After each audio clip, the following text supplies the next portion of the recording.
I watched my future mother-in-law tell my fiancé she'd never be family.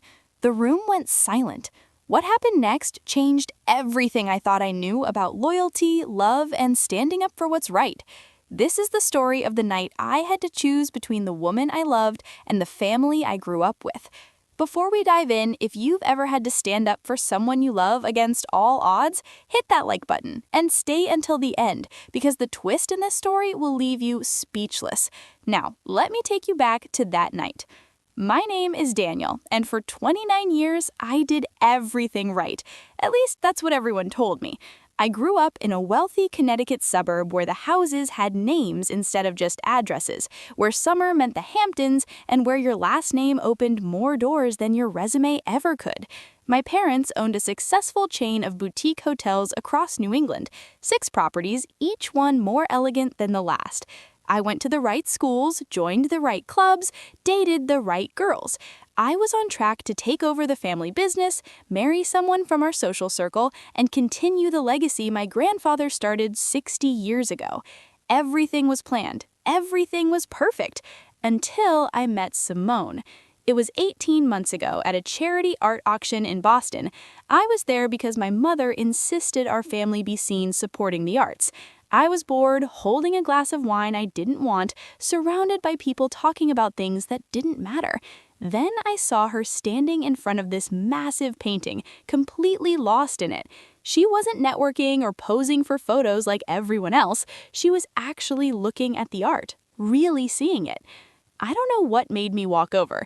Maybe it was the way she tilted her head studying the brushstrokes. Maybe it was the small smile on her face, like she and the painting shared a secret. But I found myself standing next to her, and before I could think of something clever to say, she spoke first. "It's heartbreaking, isn't it?" she said, not taking her eyes off the canvas.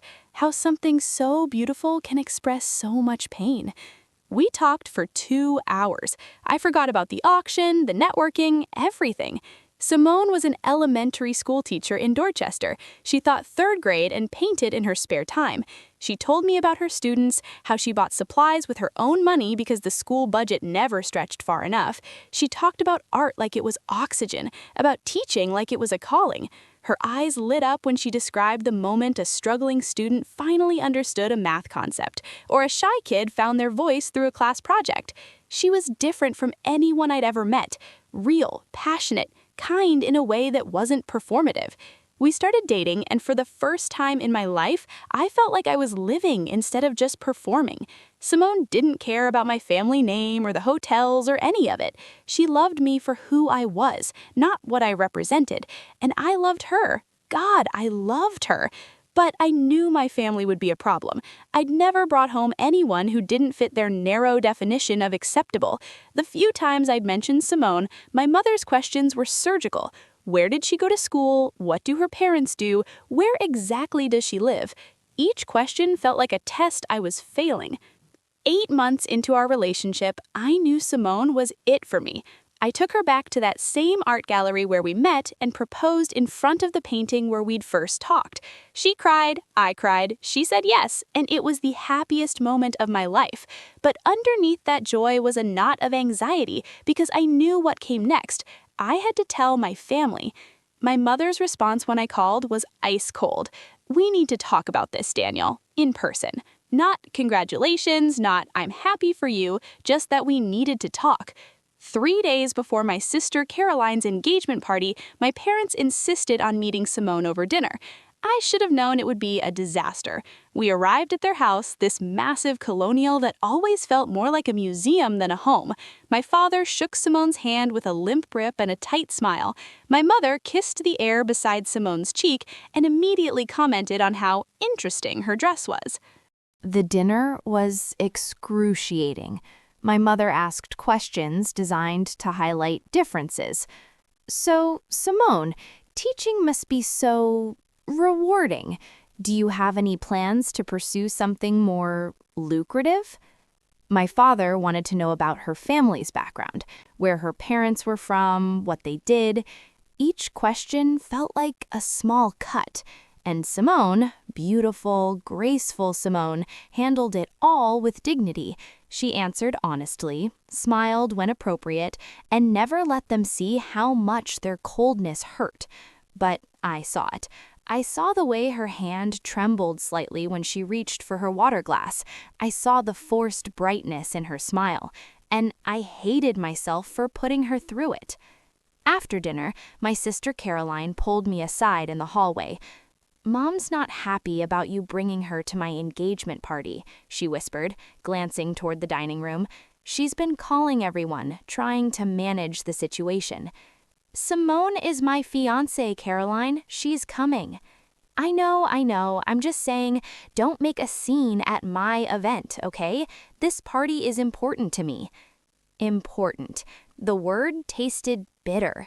What was important was that the woman I loved was being treated like an embarrassment, and my own sister was asking me to go along with it to avoid awkwardness. The next few days felt like waiting for a storm. The party was at my parents' estate, a garden affair with over 100 guests from their carefully curated social circle. I told Simone we didn't have to go, that we could skip it, but she insisted. "I'm going to be your wife, Daniel. That means I'm part of this family, whether they like it or not.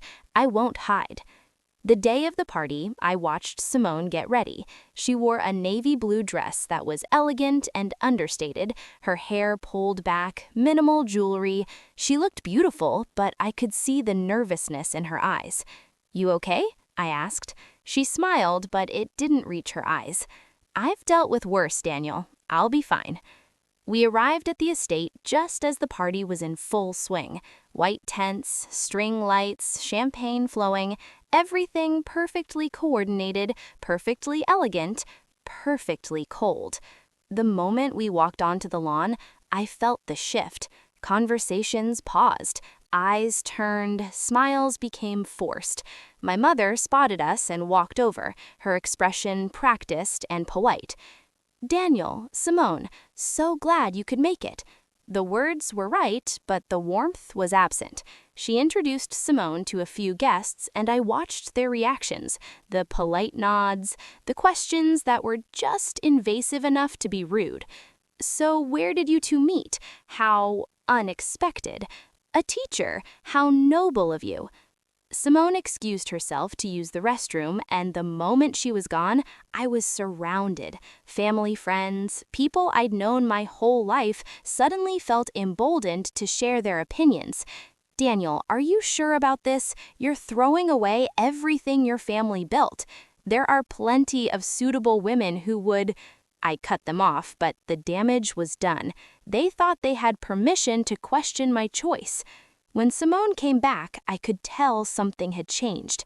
Her smile was gone, her hands were shaking, and then I saw why. She was standing behind a group of women gathered near the garden fountain. My mother was at the center, holding court. Simone had walked up just in time to hear my mother's voice, clear and cutting. Can you imagine a school teacher from that neighborhood? I don't know what Daniel was thinking. One of the women laughed. "Well, you know how men are. He'll come to his senses eventually." And my mother, my own mother, said the words that changed everything. "She'll never be family. Not really. I'll make sure of that." The world stopped. Simone stood frozen, and I watched the pain wash over her face. The pain she'd been hiding all evening, all through dinner 3 nights ago, maybe all through our entire relationship. This beautiful, brilliant woman who worked 12-hour days to help children learn, who painted beauty into the world, who loved me completely, reduced to something unwanted by people who'd never bothered to know her. My mother turned and saw Simone. For a split second, there was something in her eyes, maybe recognition of what she'd done. But then it was gone, replaced with cold defiance. No apology, no embarrassment, just a look that said, "Yes, I meant it." The garden went silent. Over 100 people pretending not to watch while desperately watching. My father looked away, unable to meet my eyes. Caroline stood near the gift table, tears streaming down her face, mouthing the word, "Please. Please don't make a scene. Please don't ruin this." Please, just go along with it. And in that moment, I realized something. I'd been going along with it my whole life. Every expectation, every image, every performance. I'd been so busy being who they wanted me to be that I'd forgotten to ask who I actually was. I looked at Simone, and I saw my future. Not the future my parents planned, but the real one, the one I wanted. I walked across that perfect lawn, past the perfect flowers and the perfect guests, and I took Simone's hand. She looked at me with such vulnerability, such pain, and I knew what I had to do. I turned to face everyone, the party, my family, the life I was supposed to lead. "I need to say something," I said, loud enough for everyone to hear. "I've spent my whole life in this world, surrounded by privilege I never earned and acceptance I never questioned. I thought that was normal. I thought that was right. But standing here today, watching the woman I love be treated like she's not good enough, I finally see the truth." My mother's face went pale. "Daniel, this is not the time." "No, Mom, this is exactly the time." I looked at Simone. "This woman is a better person than anyone in this garden. She works harder, cares deeper, and loves more honestly than any of us. She makes the world better every single day, and not because it looks good or because someone's watching. She does it because it's who she is." I turned to my mother. "You said she'll never be family? You're right, she won't be part of this family, because I'm done being part of a family that measures worth by bank accounts and zip codes. Simone is my family now. She's my future, and if you can't respect her, then you can't respect me." I reached into my pocket and pulled off the signet ring my grandfather gave me when I turned 18, the symbol of our family legacy. I set it on the nearest table. "Thank you for the party, Caroline. I'm sorry it ended this way, but I hope someday you'll understand why I couldn't stay silent." I looked at my parents one last time. "I hope you find whatever it is you're looking for in all this. I really do." I took Simone's hand, and we walked away. Behind us, the silence exploded into whispers. I heard my mother's sharp intake of breath, my father's quiet, "Patricia, let them go," and then Caroline's voice breaking through the noise, "Daniel, wait!" She ran after us, mascara streaking down her face. "I'm sorry, I'm so sorry, Simone. I should have said something. I should have stood up for you. I was just so scared of—" She broke down, and for the first time, I saw my sister as she really was, trapped, scared, performing her own role. "I know," I said quietly, "but you can choose differently, Caroline. It's never too late." We drove away from that estate, from that life, and I felt something I hadn't felt in years, free. The consequences came fast. My parents cut me off financially within a week. I lost my position in the family business. Family friends stopped returning my calls. The people I thought would always be there disappeared like smoke. But I started my own real estate consulting firm. I worked harder than I ever had, building something that was mine. Simone and I got married in a small ceremony with the people who actually mattered. Her family welcomed me with open arms, no conditions attached, and I learned what family really means. 3 months after the party, there was a knock on my apartment door. I opened it to find my father standing there, alone. He looked smaller somehow, older. "Can I come in?" he asked. We sat in my tiny living room, so different from the mansion he lived in. For a long time, he didn't speak. Then, quietly, "I let your mother control everything for 35 years. Every decision, every opinion. I told myself it was easier that way, that keeping peace was the same as being a good husband, a good father." He looked at me with tears in his eyes. But watching you walk away that day, you showed me what courage actually looks like. You showed me what I should have done 1,000 times and never did. It wasn't forgiveness. It wasn't everything fixed, but it was a start. My father and I meet for coffee now, once a week. We're building something new, something honest. My mother still hasn't reached out. Maybe she never will, and I've made peace with that. But here's the unexpected part. 2 months ago, Caroline called me. She'd broken off her own engagement. The lawyer from the appropriate family, the approved choice, she realized she didn't love him. She was just playing the part she was supposed to play. Now she's figuring out who she actually is, what she actually wants. She and Simone have coffee sometimes. They're becoming friends. Today, I'm happily married to the love of my life. We live in a small apartment in the city, and I've never been richer. Not in money, but in everything that matters. Every morning, I wake up next to someone who chose me. Really me. Not my last name or my future inheritance. Someone who makes me want to be better, do better, live better. Sometimes standing up for love means standing alone. Sometimes choosing what's right means losing what's comfortable. But I wouldn't change a single thing. Because that night at the engagement party, I didn't just choose Simone, I chose myself.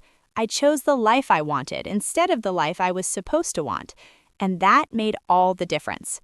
If this story moved you, please like this video and subscribe for more real stories about courage and standing up for what's right. Drop a comment telling me, have you ever had to choose between family expectations and your own happiness? I read every single one. Sometimes the hardest thing and the right thing are the same thing. Thanks for listening to my story. See you in the next video.